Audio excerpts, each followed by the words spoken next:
அனைவருக்கும் வணக்கம். இது போர்த்தொழில். மகத்தான போராளி ஐயா நல்லக்கண்ணு, தியாகத்தின் அடையாளம், எளிமையின் முழு வடிவம்.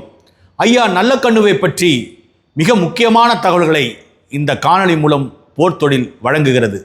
மறைந்த பெருமகன் ஐயா நல்லக்கண்ணு அவர்களுக்கு எங்களது புகழ் வணக்கம்.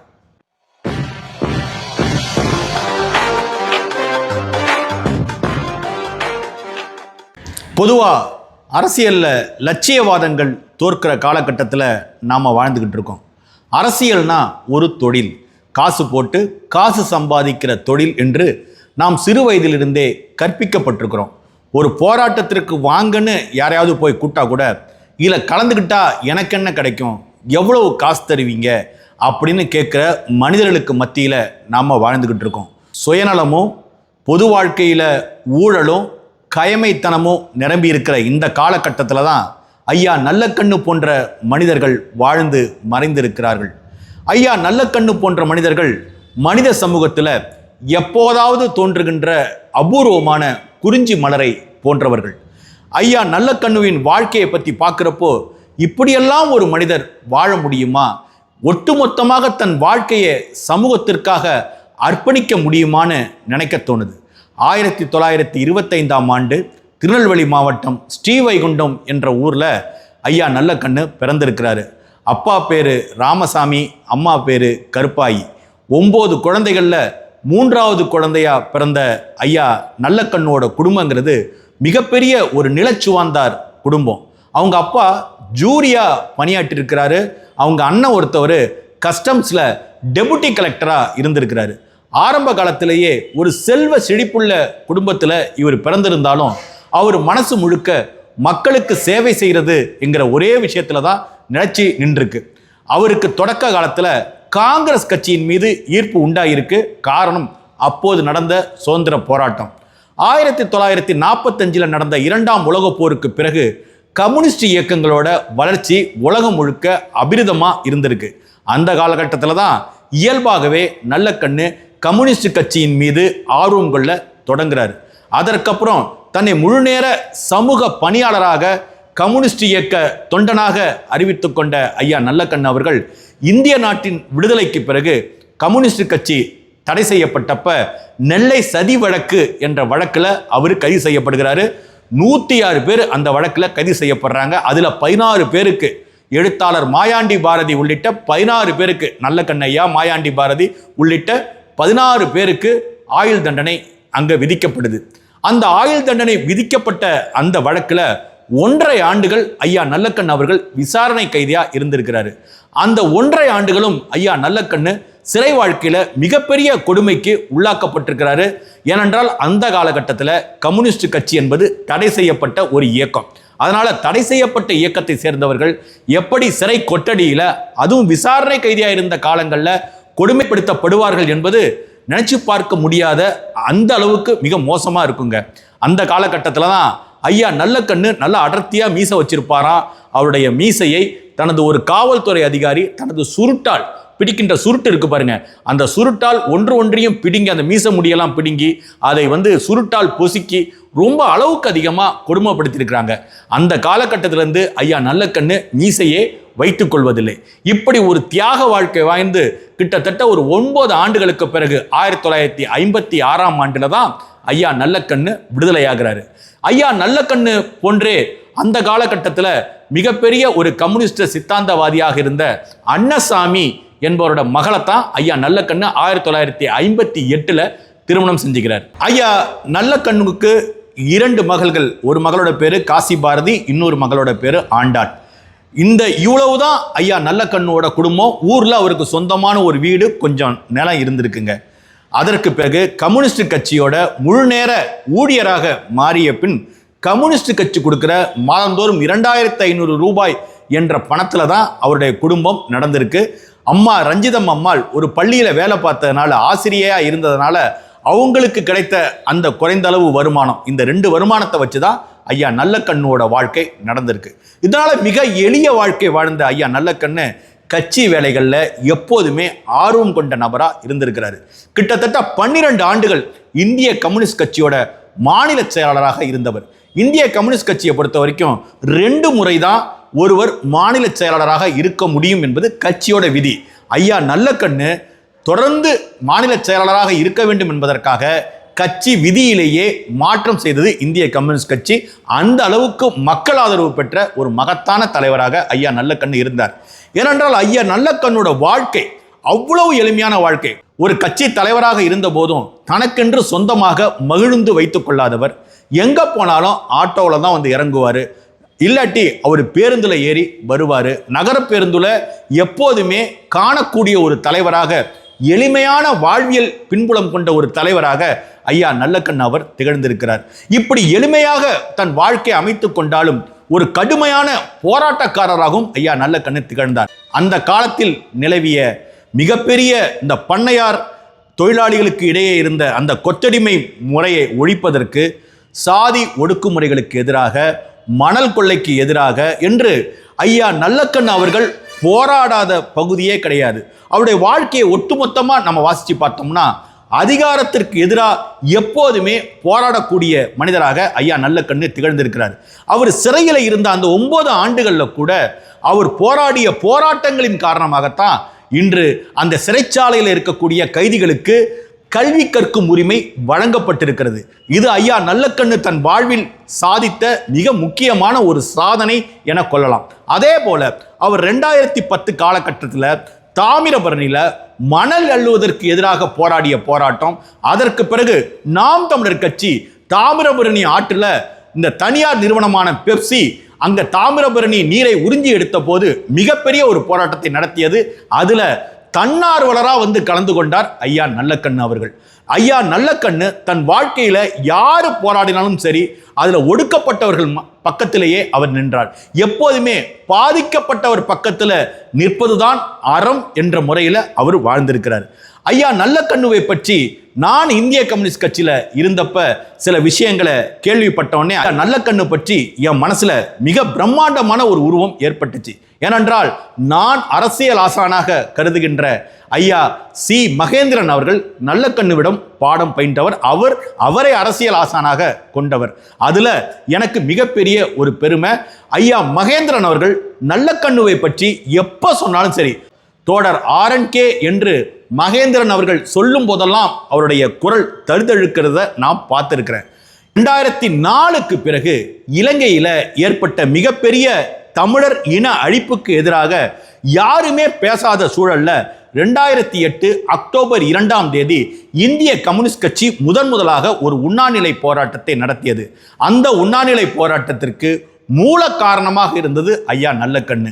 நம் கண்முன்னாலேயே நமது இனம் இவ்வாறு அழிக்கப்படுவது என்னால் தாங்க முடியவில்லை என்று மகேந்திரனிடம் தன் உணர்வுகளை பகிர்ந்து கொண்டதாகவும், அதன் மூலமாகவே மகேந்திரன் அந்த தீர்மானத்தை உருவாக்கி தனது கட்சியின் மாநில அந்த தலைமையிடம் வலியுறுத்தி மத்திய தலைவரிடம் அனுமதி வாங்கி அக்டோபர் 2, 2008 இந்திய கம்யூனிஸ்ட் கட்சி மிகப்பெரிய ஒரு உண்ணாநிலை போராட்டத்தை நடத்தியது. அதற்கு பிறகுதான் தாயக தமிழகத்தில் ஈழத் தமிழருக்கு ஆதரவான பல்வேறு விதமான போராட்டங்கள் தோன்றின.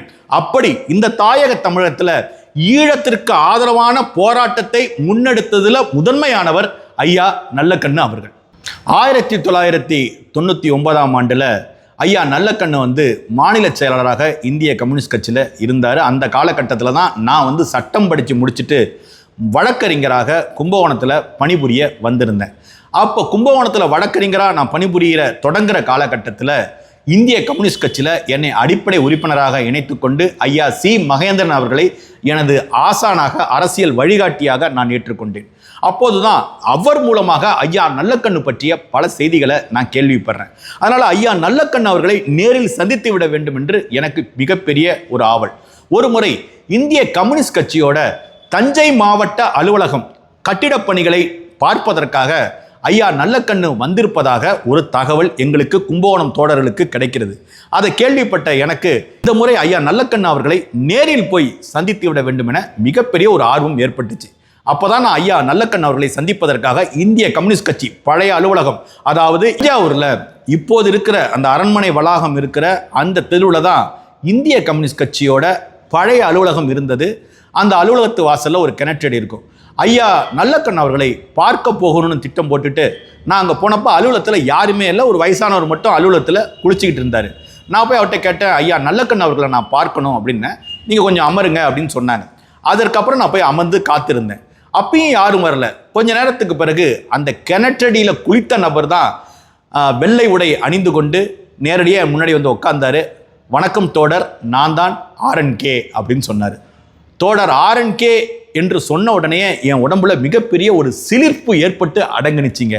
உடனே நான் அவசரமாக எழுந்து அவருக்கு வணக்கம் தெரிவிக்க போனேன். ஐயா வணக்கம் ஐயா, ஐயா என்று அழைக்காதீங்க, தோடர் என்று அழைக்க பழகிக்கிங்க அப்படின்னு சொன்னாங்க.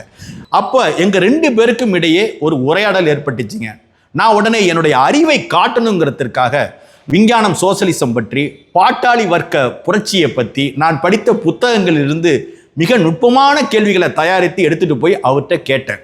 அவர் மிகுந்த எளிமையான மொழியில ஒன்றுக்கும் மிக அசத்தலான பதிலை கொடுத்துக்கிட்டே இருந்தாரு. அவருடைய பேரறிவுக்கு முன்னாடி அவர் தோற்றம் தான் எளிமைங்க, ஆனால் அவருடைய அறிவுங்கிறது மகத்தான பேரறிவா இருந்ததை பார்த்து நான் வியந்து போனேன். ஒன்றையும் மிக சிக்கல் இல்லாமல் எனக்கு மிக இயல்பான மொழியில எளிய நடையில அவர் சொல்லி புரிய வச்சாரு. எனக்கு மிகப்பெரிய ஆச்சரியம் ஏற்பட்டு அவருக்கு முன்னாடி நான் வெக்கப்பட்டு போனேன். நாமெல்லாம் பெரிய வாசிப்பாளன்னு சொல்லிக்கிறோம், ஆனா தோடர் RNK எப்படி படிச்சிருக்கிறாரு, ஒவ்வொன்றையும் எப்படி புரிஞ்சு வச்சிருக்கிறாரு அப்படின்னு நினைக்கிறப்பே எனக்கு வந்து மிகப்பெரிய வியப்பு ஏற்பட்டுச்சு. அப்போ கட்சியின் தோடர்கள்லாம் வந்தாங்க. அப்போ ஐயா நல்லக்கண் அவர்கள் ஒரு நிகழ்ச்சியில பங்கேற்கணுங்கிறதுக்காக அவசர அவசரமா கிளம்புனாங்க. அப்போ பார்த்தா தான் அவருடைய செருப்பு வந்து அருந்து இருந்தது.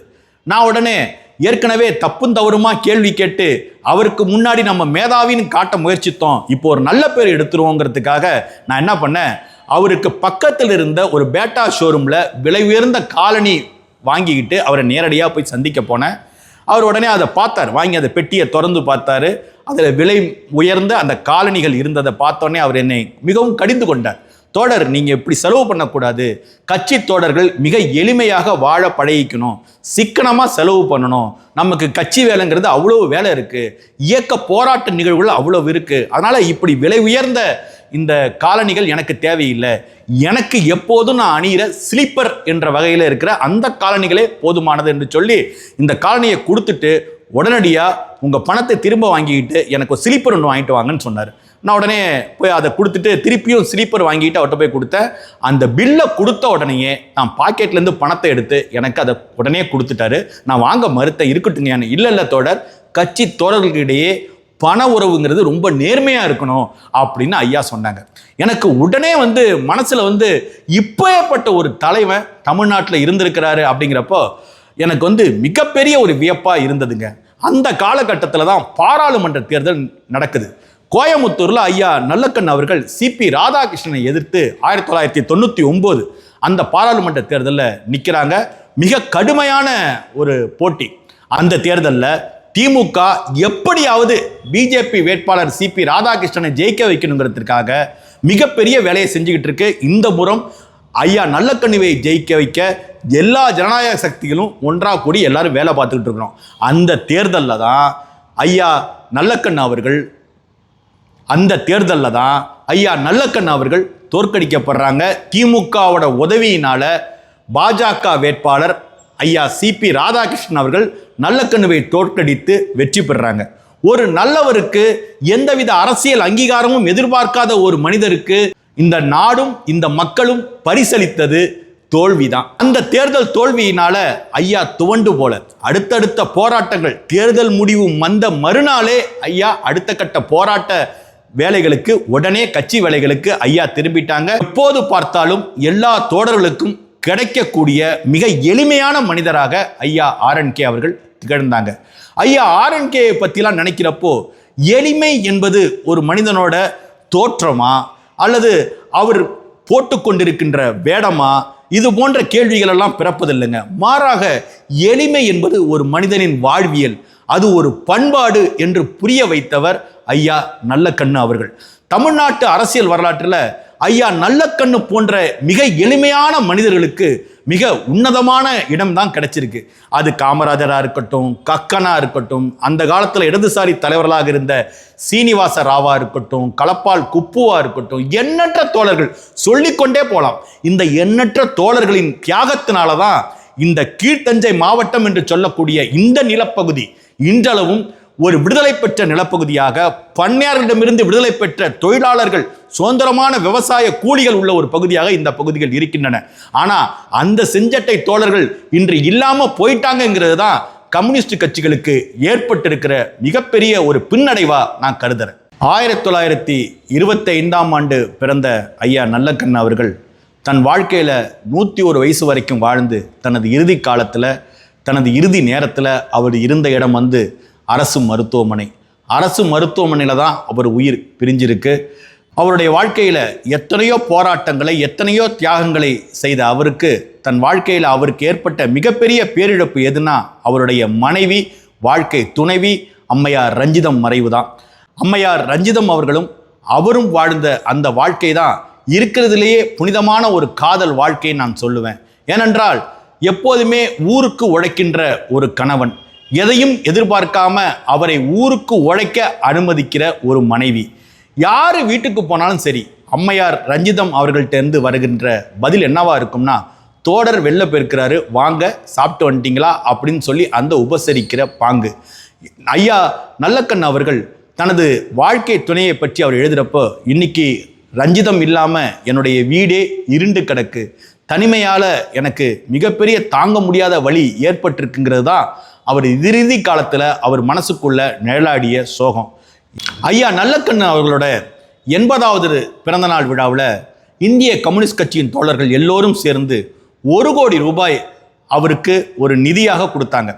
ஏனென்றால் அந்த காலகட்டத்தில் ஐயா நல்லக்கண்ணு பொது வாழ்க்கையிலிருந்து ஓய்வு பெற போகிறார் என்ற அளவில் ஒரு செய்தி அடிப்பட்டதுனால அவருடைய இறுதி கால வாழ்க்கையாவது நல்லா இருக்கட்டுங்கிற அடிப்படையில் இந்திய கம்யூனிஸ்ட் கட்சியின் தோழர்கள் எல்லோரும் சேர்ந்து 1 கோடி ரூபாய் வசூலித்து கொடுத்தாங்க.